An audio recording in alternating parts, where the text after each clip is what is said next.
Ooh, that Indiana Jones live stream. Now, I'm not going to make fun of the presenters. I think that's mean-spirited, and you know what? They did a fine job. Plus, I'm like more awkward than the three of them combined.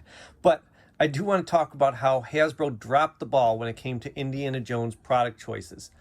Welcome to No Skill Customs. I'm Bert, and today I'm going to talk about the Indiana Jones toys I wanted to see. The products Hasbro is making that they just announced, they don't match what I love most about Indiana Jones movies or how I played Indiana Jones as a kid. You see, this here was my favorite Indiana Jones toy as a kid. And you're right, it's not an Indiana Jones toy. It's the Fortress of Fangs from the 1980s Dungeons and Dragons toy line. But more than any other toy I've ever had, this toy captures what Indiana Jones is all about. Traps, peril, adventure. And that is where Hasbro's recent launch of Indiana Jones toys failed. Hasbro has taken this cookie-cutter approach to toys now, where every property gets a 6-inch line, a retro line, and then some lines get smaller, kid-focused lines. And Indiana Jones is all about cool set pieces, and none of these lines allow for an adult collector to get a set-piece-driven toy line. The figures in the 6-inch Adventure Series line are too big to make set pieces and vehicles, so that toy line just comes off as some weird middle-aged man fashion line, and the retro toy line is focused on packaging and nostalgia for a toy line that nobody had as kids. And the Worlds of Adventure line is so childish looking that it has no appeal to adult collectors.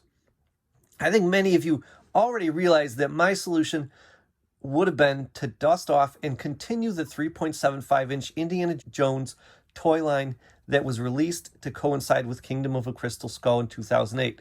The scale, style, and articulation was and still is perfect to bring to life Indy's adventures and the amazing set pieces of the original trilogy. So for this episode of No Skill Customs, I'm going to imagine what a continued toy line could have and should have looked like. I want to focus on how set pieces could have really propelled this toy line into greatness and to explore the possibilities of an Indiana Jones toy line comparable to the Star Wars Vintage Collection one. Basically, a figure like Professor Jones is going to feel pretty boring if it doesn't have the context of his setting, and that can be done best in the 3.75-inch scale, but with modern style figures, not retro style. So I'm going to break down the 3.75-inch Indiana Jones toy line I was hoping for, and that may never exist. Let's start with the vehicles. Sometimes the setting can be a vehicle, and while Hasbro did an amazing job with the 3 vehicles they made in 2008, there are several that they never got around to. Now, Hasbro, if you're listening and you want to make any or all of these with your retro line, I'd still buy them, okay? I would rather have a vintage collection style line, like I said, but I'd still buy them. So we're going to start things off with kind of an unusual choice, the train car. Here's how I picture this working. It's kind of like the Razor Crest and the sail barge, where they have a permanent wall at the back, but then they have a removable one so you can see in the interior. So then you take the one wall off, and inside would be a setup for when young Indy faces a lion, and it would, of course, include the lion. Then on top, there'd be a couple of holes. This set would also include a rhino horn that you can plug into the hole, and necks and heads of 2 giraffes with pegs so you can plug them in where you want to if you want to have it be the giraffe car. And the other big feature of the train car is that it would have swappable side panels. I imagine them being reversible, and you just slide them in. It would probably have to be cardboard, but I'd get over it. You could have one that had the giraffe car logo on it, the reptile car logo, the rhino car logo, and the lion car. That way, you could buy multiple of this vehicle, and you could have like a whole lineup of cars, and each one would have a different logo. Going back to Temple of Doom this time, the mine cars. Imagine this is like a double set. So it's pretty straightforward, and you can see I actually couldn't wait for Hasbro to do this, so I made my own here. But basically, you'd get 2 mine cars, and maybe like 3 track sections, and 2 would be straight, 1 would be a hill or curved or something like that. You'd need also to have a shovel, a hunk of wood, and maybe that barrier that they crash into.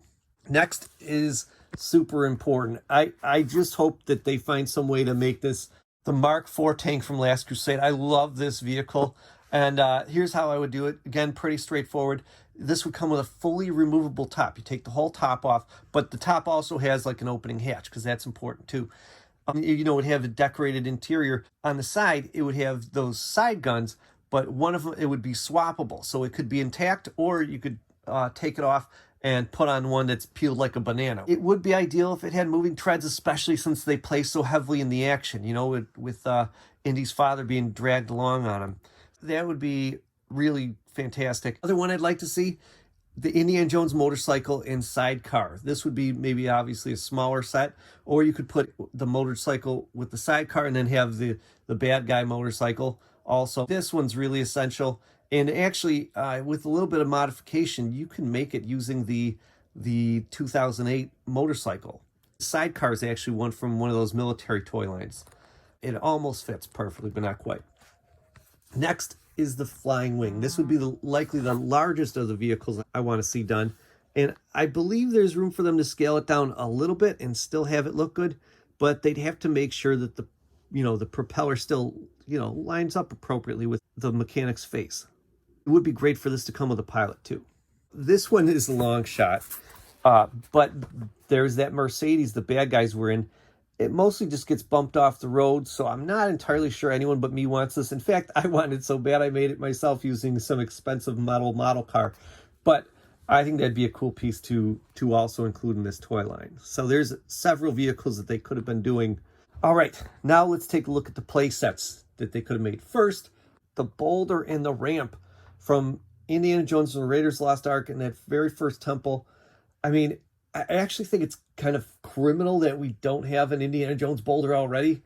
I picture this as maybe like a modest playset, but you could expand it and make this a really crazy involved playset if you wanted to put like wall pieces in. But really, it'd have to be at least the ramp and, maybe like spidery webs on the sides. And then the boulder, just to, for ease of shipping, could come in two pieces and you kind of plug them together. Next playset idea that I'd like to see. How about the catacombs? We want that Indiana Jones figure with the suit and tie, but he's kind of boring if he doesn't have something to do. So the catacomb set would be great. You'd have a wall with a couple little spots for skeletons to kind of rest in, and then you'd have the tomb with the skeleton. The skeleton would have the sword and the shield, and then of course, just for fun, there'd be lots of flame effects with this one and some rats. Next, the Jackal, going back to Raiders here. The only thing the vintage Well of Souls playset didn't have that would have improved it was a giant jackal. That old playset was amazing. In fact, I wonder, and I hope, that maybe that's something that'll come out in the retro collection, is they'll re-release the playsets that the original toy line had. Because even though none of us had them as kids, those are pretty cool. If you had this jackal, maybe if you want to give it, because I get the idea that they're not into just making statues, but maybe it could have a bust apart feature or something like that. It could come with snakes, or it could be just a part of a larger Well of Souls playset. Okay. But selling it on its own would be great, because then people could just have one if they wanted. Or I think there's maybe 4 in the scene. You could buy 2 or 4. And I think that'd be a really awesome thing. Next, how about a backdrop for the opening of the Ark? Have a rock wall with mounted lights. Maybe they light up, maybe they're just decoration. And then it would come with a film camera, maybe just a bit of like a couple crates that you could stack, and a small little bit of ground, just enough to have a pole sticking out of it for Indy and Marion to be tied to.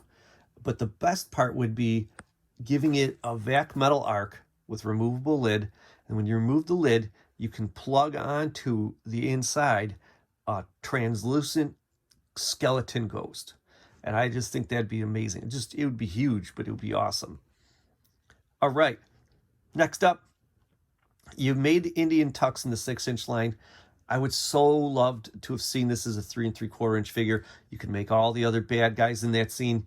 For a Club Obi-Wan playset, you'd have the table, you'd have a few chairs, you'd have like an antidote molded on it, the coins that he rejected and didn't want, the Narhachi, and also you could have a double-sided gong. You could have the gong, one side would be nice and clean if you wanted that sort of display, but then you could also have the gong riddled with bullets, and you could display it backwards with all the bullet holes in it. Then you'd also need a sword for Indy. He's got that giant sword that he stole from the statue. I would love to see the statue too, but that would make a pretty sweet play set. Next, the Grail table. Imagine just a rock wall, okay, a table in front of it, and all the false grails.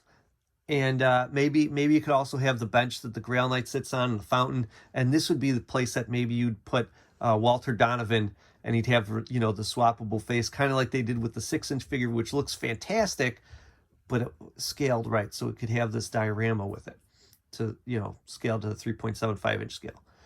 And this one's a long shot, just because it's a little gross if you look at it closely. But how about the altar from Temple of Doom? I love this creepy skeleton sculpture with all this, like a necklace of skulls and everything like that. That would just be wild. I would love to see that. You could have moving chains, a lot of different features, even the trap door underneath it. So that would be a great set piece. Another place that I'd like to see, how about the fireplace from Last Crusade? You got 2 chairs, like a clip-on rope to kind of hold Indy and his dad together on the chairs, and it would actually spin, and the backside would have the bad guy control room there, or at least, you know, part of it. And this one, of course, also like the catacombs, that would really require lots of little fire pieces. Another playset probably also involves some fire pieces would be Marion's Bar. I just think this would be great. You could just have like a bar set, kind of like what they did for the Cantina set, just one little piece on its own, but that you could plug more together and expand on it. Like a little back wall, maybe with a door, maybe with the fireplace and the hot poker. Like you could make a Marion figure and have her in that outfit, but on her own, it'd be kind of dull and boring. But in the bar, that's my point about this. You could sell more figures if you had more play sets. And the right scale is 3.75-inch vintage collection style. And it's a real disappointment that they didn't go that route. I know part of it is the tooling for a 3.75-inch figure and a 6-inch figure is about the same cost. And so the profit margins get to be smaller because you just can't charge as much for a 3.75-inch figure. Hearing people talk about the Black Series versus vintage collection, price to make is comparable, even though the perceived value by consumers isn't the same. So I get it, but you have to, as a toy company, think about toys that match what the property is. And Indiana Jones is not about having 7 Indiana Jones figures in all different outfits. That doesn't appeal to anybody. Just have Harrison Ford lined up 7 times. What does appeal is having Indiana Jones set up in all these different scenes, and because he wears different outfits in each one, you'd naturally have those different figures. But on their own, they're just not appealing. So that's about all I had. I hope you guys enjoyed this. If you did, like and subscribe. I got many more lists I plan on listing, and I do all sorts of other videos too, and I've had a couple other Indiana Jones videos you can look up in my channel. All right, I'll see you next time. Have a good one.